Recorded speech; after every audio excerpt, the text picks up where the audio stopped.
В минувшую субботу журналисты республики отметили два профессиональных праздника – День российской и чувашской печати. Более 400 человек собрались в Чувашском драмтеатре. Это представители СМИ, работники издательств и ветераны журналистики. Лучших отметили наградами. В Чувашии зарегистрировано 89 средств массовой информации. Из них 73 печатные СМИ, 16 электронные.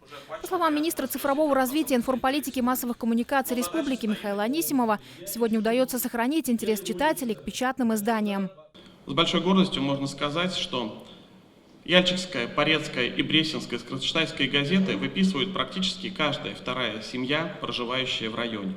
Многие газеты следуют веяниям времени, создают интернет-каналы, размещают видеорепортажи с места событий.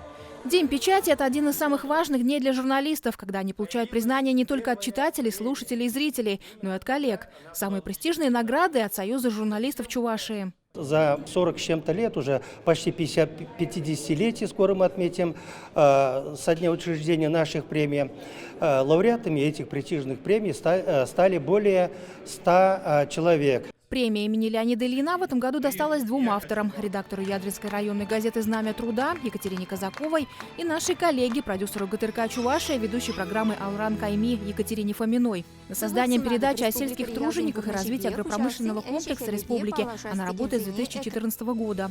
Тема сельского хозяйства очень интересная, на мой взгляд. Интересные герои. Очень много нового узнаю я сама в процессе съемок передачи, и мне это очень нравится. Ее коллега из Ядринской газеты Екатерина Казакова также рассказывает в своих статьях о жизни на селе. Работа мне по душе. У нас в районе много крепких сельхозпредприятий, где трудятся настоящие труженики, механизаторы, доярки, комбайнеры. Я с удовольствием пишу об их работе. Премии имени Семена Эльгера удостоился заместитель директора национальной телерадиокомпании Александр Магарин. А обладателем престижной награды имени Николая Никольского стал корреспондент газеты «Хыбара» Андрей Михайлов. В издании он трудится 8 лет, отвечает за темы туризма и спорта. Мы часто выезжаем в районы и общаемся с ними.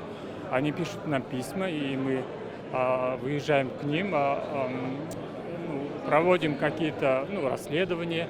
Еще один наш коллега, продюсер ГТРК «Чувашия» Леонид Петров, за сюжеты расследования удостоился благодарственного письма от прокуратуры республики. Наталья Горва, Алена Артемкина, Екатерина Галакова. Вести Чувашия.